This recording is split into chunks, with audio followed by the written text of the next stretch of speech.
Olá pessoal, tudo bom? Vamos dar aqui continuidade às aplicações da lei de Gauss que nós já havíamos discutido anteriormente, né?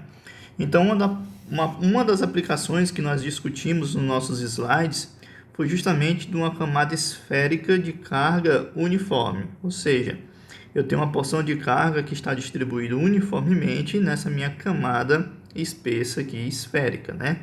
Então, o objetivo é usarmos a lei de Gauss para calcular o campo elétrico no interior dessa minha camada esférica, dessa minha camada esférica, e também para pontos exterior a essa minha camada esférica, né? Então, vamos considerar aqui uma camada esférica de raio A e uma dada espessura infinitesimal dr, com uma densidade de carga ρ e carga total Q, ou seja, a carga total distribuída por essa minha camada vai ser ΔQ. Então, eu sei que ΔQ vai ser a integral de volume da minha densidade de volume de carga. E aí a gente pode observar que o volume que é dado por essa camada esférica vai ser dado pelo produto da área superficial dessa minha camada multiplicado por dr, que é justamente a espessura da camada.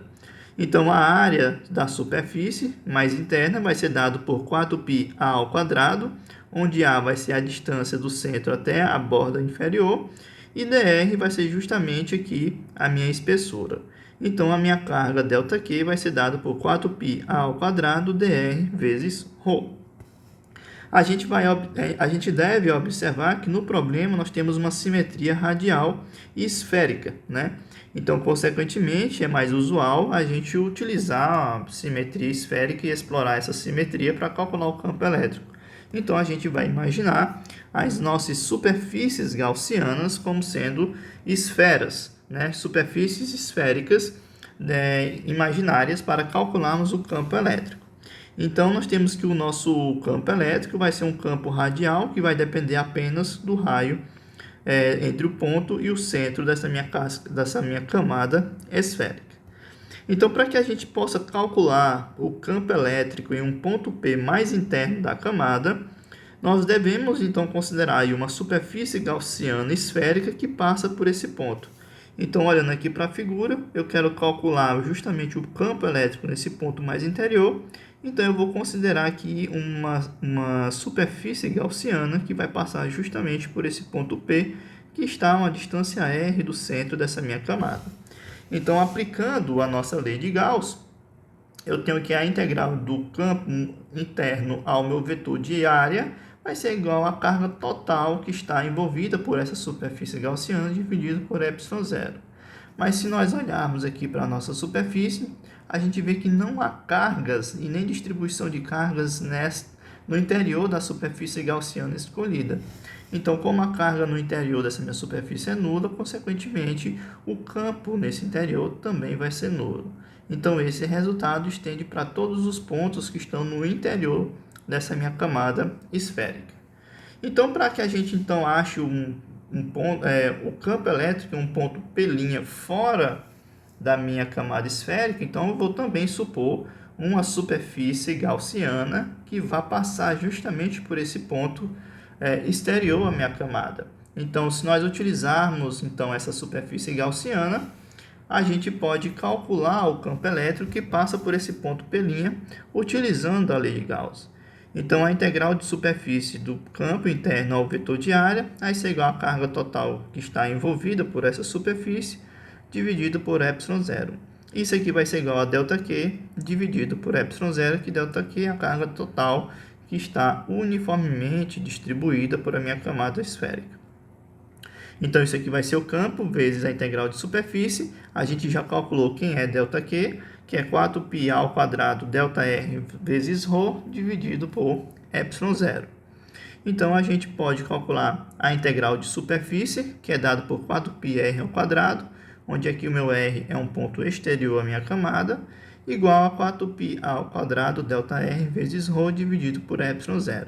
Os termos 4π vão embora e fica apenas aqui o campo, que vai ser dado em termos de ΔR, ρ ao quadrado dividido por ε0 vezes R ao quadrado, onde podemos reorganizar os termos e escrever o campo elétrico na sua forma vetorial como sendo ρ dividido por ε0 multiplicado por A sobre R ao quadrado, multiplicado por dr na direção de R chapéu, que é justamente o meu versor de distância. Então, esse aqui é a minha expressão para o campo elétrico externo à minha camada esférica, ou seja, aqui para pontos no exterior à minha camada esférica, tá certo? Olhando para essa expressão, a gente pode também reescrever dessa seguinte forma, em termos da carga total. Basta nós reescrevermos, adicionarmos alguns termos, e essa mesma expressão para o campo elétrico pode ser dada por essa forma, como sendo a carga total, ΔQ, dividido por 4πr ao quadrado. Se nós olharmos, essa aqui nada mais, nada menos é a expressão para o campo elétrico de uma carga pontiforme. Então, ou seja, para pontos no exterior da camada esférica uniformemente carregada, o campo elétrico é análogo ao campo de uma carga pontiforme, tá certo? Então, é como se toda a carga da minha distribuição da camada esférica estivesse aí centrada no centro dessa camada, tá certo? Pois bem, então vamos para mais uma última aplicação que nós discutimos nos nossos slides, que é uma esfera não condutora uniformemente carregada, né? Então, a gente vai considerar aqui uma esfera não condutora que está uniformemente carregada com carga total Q, ou seja, eu vou pegar aqui a minha esfera, onde minha carga Q está uniformemente distribuída por essa minha superfície. E aí, vamos calcular o campo elétrico no interior dessa minha esfera e também exterior, aos pontos exterior dessa minha esfera, tá certo? Pois bem, vamos primeiramente calcular o campo elétrico para uma região exterior a essa minha esfera não condutora. Aqui nesse caso, nós não estamos considerando apenas a superfície da minha esfera. Veja que aqui é uma esfera maciça. Então, nós temos aqui um não condutor maciço e, consequentemente, a carga está volumetricamente distribuída por essa minha esfera, tá bom?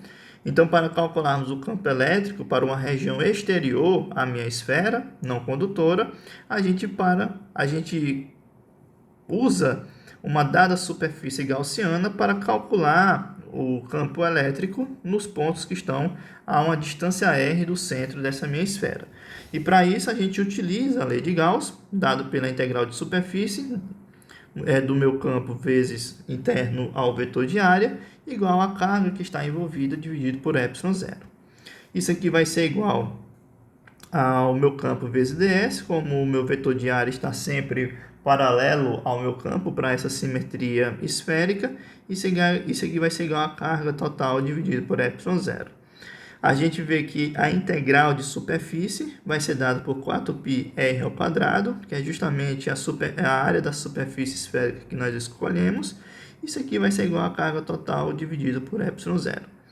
Então, para um ponto para um ponto qualquer exterior a essa minha esfera não condutora, a gente vê que o campo elétrico vai ser dado por Q, que é a carga total, dividido por 4π ε0r ao quadrado na direção do meu vetor R chapéu. Ou seja, para qualquer ponto exterior a essa minha esfera não condutora carregada, a gente vê que o campo elétrico tem um comportamento de uma carga pontiforme centrada no centro dessa minha esfera. É como se toda a carga estivesse no centro. Então, uma vez calculado o campo para uma parte externa da minha esfera não condutora, a gente agora vai calcular para pontos no interior dessa esfera.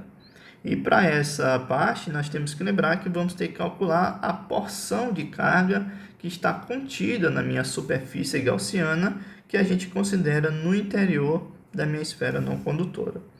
Então, a gente utiliza a lei de Gauss para minha superfície S1 agora, que é a superfície no interior da minha esfera, igual à carga que está envolvida dividido por ε0.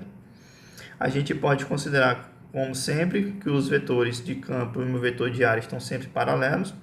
Isso aqui vai ser igual à carga que está envolvida por ε0 e, consequentemente, isso aqui vai me dar a área da minha superfície gaussiana igual à carga envolvida por ε0. A gente tem que lembrar que um finitésimo de carga vai ser dado pela minha densidade volumétrica multiplicado pelo meu elemento de volume e, consequentemente, a porção de carga envolvida pela minha superfície vai ser dado pela integral de ρ dv. Consequentemente, isso aqui vai ser nada mais, nada menos do que o volume que está contido no interior da minha superfície gaussiana, que vai ser dado por 4/3 de πr ao cubo multiplicado pela minha densidade ρ. Uma vez de posse desse resultado, a gente pode então substituir diretamente na nossa expressão da lei de Gauss e calcular a área da superfície gaussiana dada por S1, que é 4πr ao quadrado. Isso aqui vai ser igual a 4/3 de ρ π r ao cubo, r minúsculo, dividido por ε0.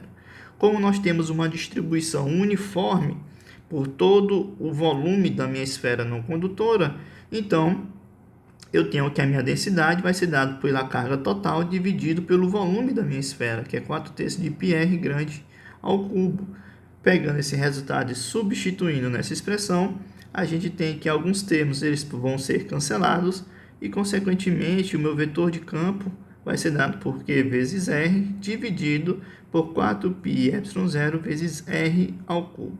Isso aqui, então, é o nosso campo elétrico no interior da minha esfera uniformemente carregada não condutora. Em termos gráficos, a gente vê, então, que do centro da minha esfera até a sua superfície, nós temos que o campo ele tem um comportamento linear e para pontos externos à minha esfera não condutora, ele vai decair pelo quadrado da distância entre o ponto e o centro, né? Então, o resultado já esperado, que é análogo que nós já encontramos no capítulo anterior de campo elétrico. Tá bom, pessoal? Então, fica aqui essas 4 aplicações da lei de Gauss, que foram aplicações essas exploradas em sala de aula, que a gente tem aí mais ou menos uma ideia de como que nós podemos explorar as simetrias do problema para utilizar a lei de Gauss e assim calcular o campo elétrico. Tá bom?